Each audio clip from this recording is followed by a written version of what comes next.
Right, so hello and welcome back to Books and Things, and welcome to another video, and welcome to my February TBR. Today I'm going to be talking about all the books I'm planning to read this February.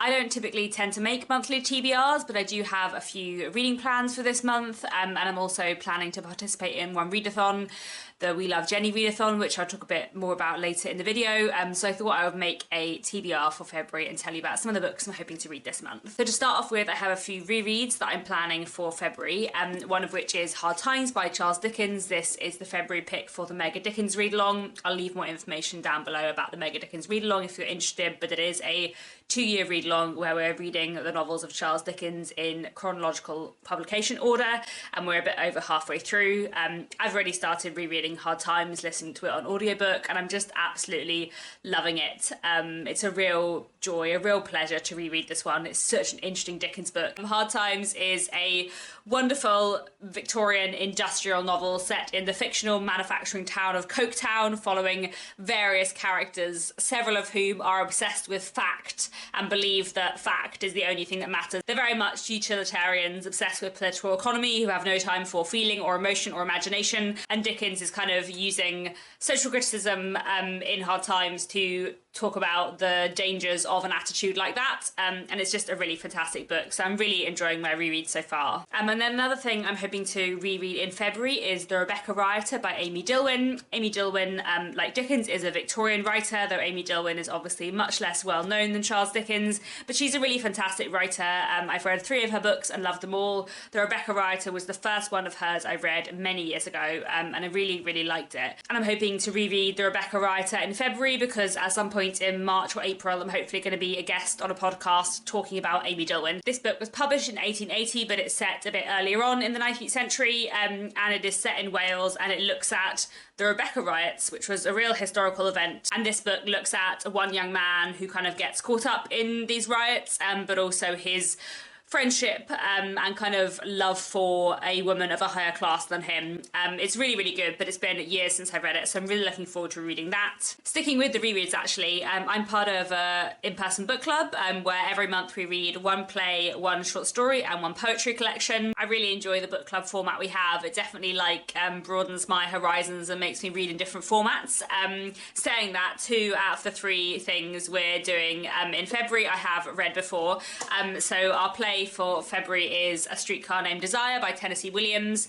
So I think I read this when I was 17, 16 maybe, and then I saw a student production of it. It's a really fantastic student production of it when I was at university, but I haven't read or seen it for about 10 years, so I'm really looking forward to reading this one. This is an American play from the 1940s, and it tells a story of a woman called Blanche who arrives to stay with her sister and her husband in a flat in New Orleans, and what happens between these 3 people. Like all Tennessee Williams, it is sort of tragic and fantastic, and I'm really looking forward to reading this one. Then our short story for the month comes from this collection, Summer Lightning Out of the Stories by Olive Senior, and the story we're going to do is Bright Thursdays.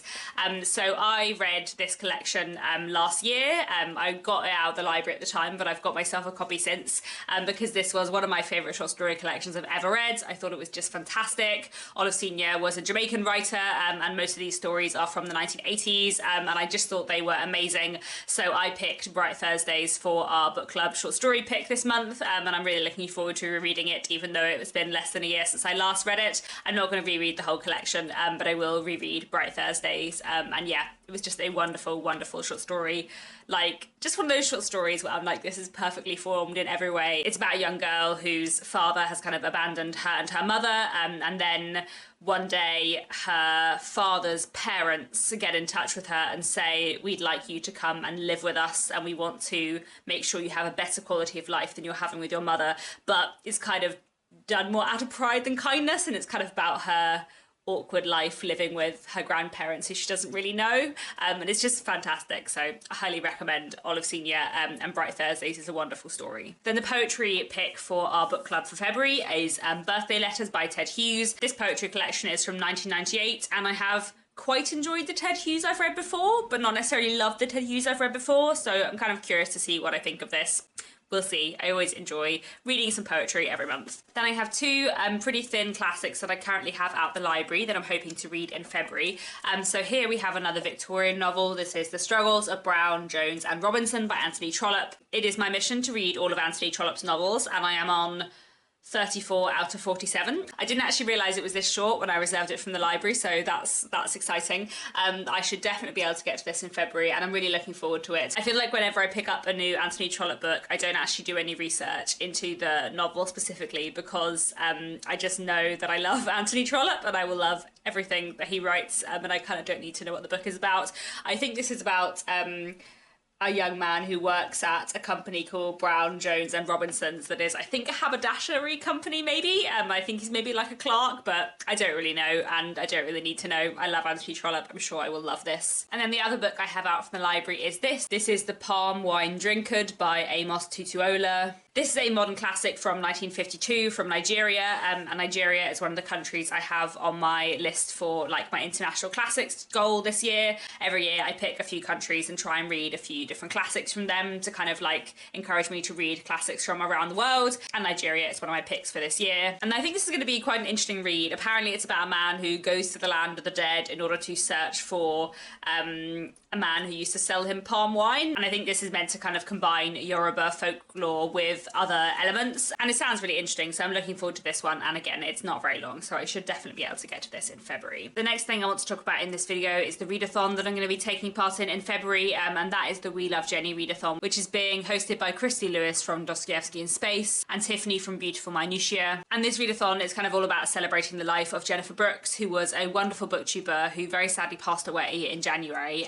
and whose channel I really, really loved. I spoke about this a bit in my book haul that I did last month when I spoke about buying Varney the Vampire, which was her favourite Victorian novel and is a penny dreadful, which I'm going to try and read some of in February. I really love Jennifer's channel so much. I just really, really enjoyed her videos, and especially the videos she used to make in Booktuber. She read really widely and loved a lot of different kinds of books, but me and her shared a love of Victorian literature, and I always really, really enjoyed her videos on Victorian literature and classics especially. And she is just, you know, very, very much missed. I think a lot of us on Booktube are just really shocked and saddened by her loss. So I wanted to take part in the We Love Jenny Readathon, which is basically all about celebrating Jennifer's life, reading books that she loved, listening to music that she loved, and things like that. And one thing that Jennifer loved and that I always really loved watching her videos about was Victorian sensation fiction and penny dreadfuls. So I thought I would read some Victorian sensation fiction and or penny dreadfuls this month. So I think I'm gonna try and get through Volume 1 of Varney the Vampire in February. We'll see. I have plenty of other things on my TBR, and I have some other things to talk about later in the video too. But a lot of the things I want to read this month are quite short, so I feel like maybe trying to fit in Varney the Vampire around them would be fun. And I also think maybe I'll just read like this book in sections over a longer period of time, because it is quite long, and also because penny dreadfuls were serialized and are kind of like meant to be read serially. Varney the Vampire isn't really a book that you're kind of meant to read all in one go, I don't think.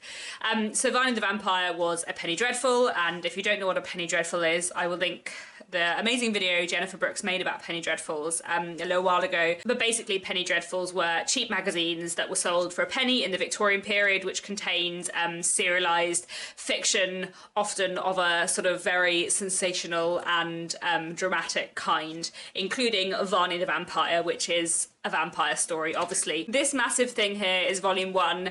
I think the total is like 1,600 pages, but Jennifer Brooks just always said this was amazing and she got so much out of it and found it so fun and such a joy all the way through. So I'm just really looking forward to reading it. And I have this really lovely edition that is like typeset as a penny dreadful would have been, but in bigger font. So you've got like the original illustrations there, and it's like set in columns. So I feel like this is just going to be a nice reading experience. So I really want to pick this up in February for the We Love Jenny Readathon. And then there are a couple of other sensation novels I thought I might pick up this month.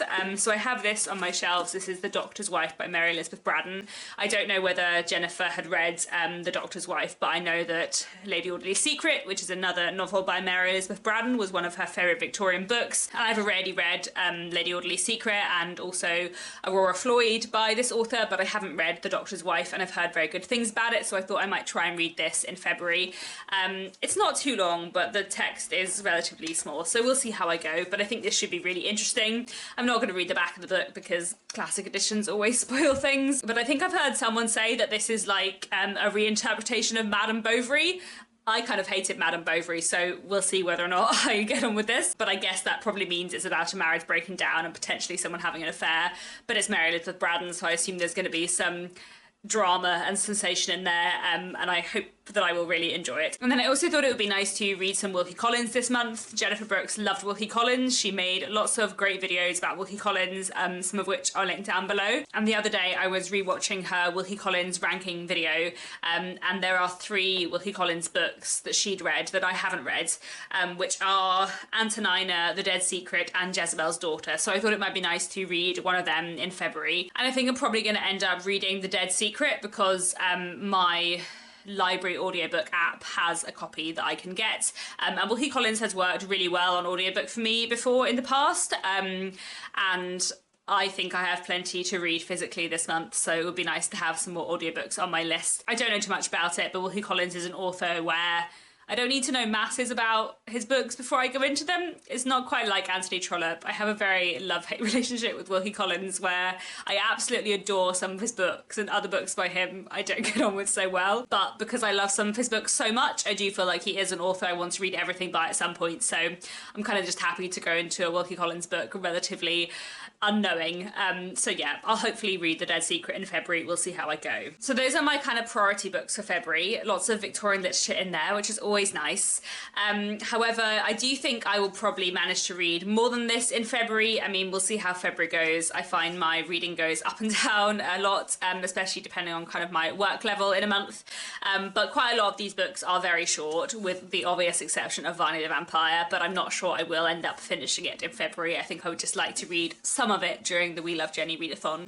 But then I thought, as I will probably end up reading something else in February, and also as I have not mentioned very many books in this video that are on my physical TBR, because, you know, library books and audiobooks and rereads, I thought I would pick some books out of my TBR jar to also fill up my TBR for February. So in this little bucket here, I have the titles of all the books that have been on my physical TBR since before Christmas 2023. And as I mentioned in my goals video at the start of the year, I'm trying really hard to get my physical TBR down this year. So I think I'm going to pick like 4 titles out of this TBR jar. I probably won't end up reading them all in February, but I might try and read some of them. I always like to do overambitious TBRs, I suppose. So let's see what we have here. Okay, so here I have Begin Again by Helly Acton. So this is Begin Again by Helly Acton. I have a proof copy, but it has already come out. It came out in July last year, and I just haven't read it yet. Helly Acton is a wonderful, wonderful writer. I read her first 2 books, The Shelf and The Couple. In fact, I worked on them. I used to work at Zaffa, the publisher who published Helly Acton, but I haven't read Begin Again, and I really, really want to because I love Helly Acton's books a lot. This is like a high concept rom-com, I suppose, about a woman called Frankie who gets the chance to like go back to key moments in her life and see how her life would have played out differently if she'd made different decisions. And I think this would be a really fun and interesting read. Here we have The Seal Woman's Gift. So this is The Seal Woman's Gift by Sally Magnusson. This is a work of historical fiction set in 17th century Iceland, looking at what happens when a group of people are abducted by pirates. I've heard interesting things about this and it's been on my TBR for a little while, so hopefully I'll get to it in February. Here I have Meredith Alone. So this is another proof copy I have on my shelf that came out ages ago. This came out I think in 2022, and this is by Claire Alexander, and it is the story of a woman who hasn't left her home for 1,214 days, and what happens when something interrupts her settled way of life, I suppose.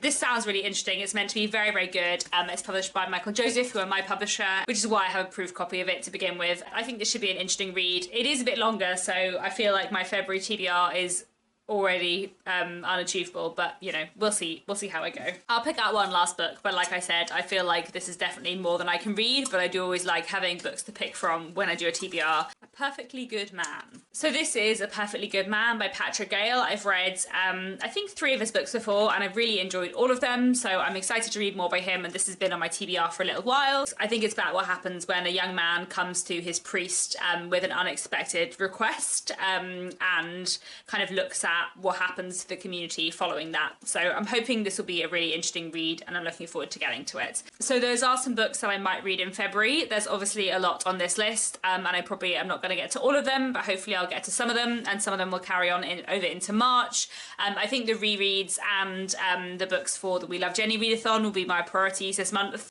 and I'm looking forward to talking to some people on the Discord server for the We Love Jenny Readathon as well. I think that's all I wanted to say for today. If you've read any of these books and enjoyed them, or have any thoughts, do let me know down in the comments, and otherwise, thanks very much for watching, and I'll be back very soon with another bookish video.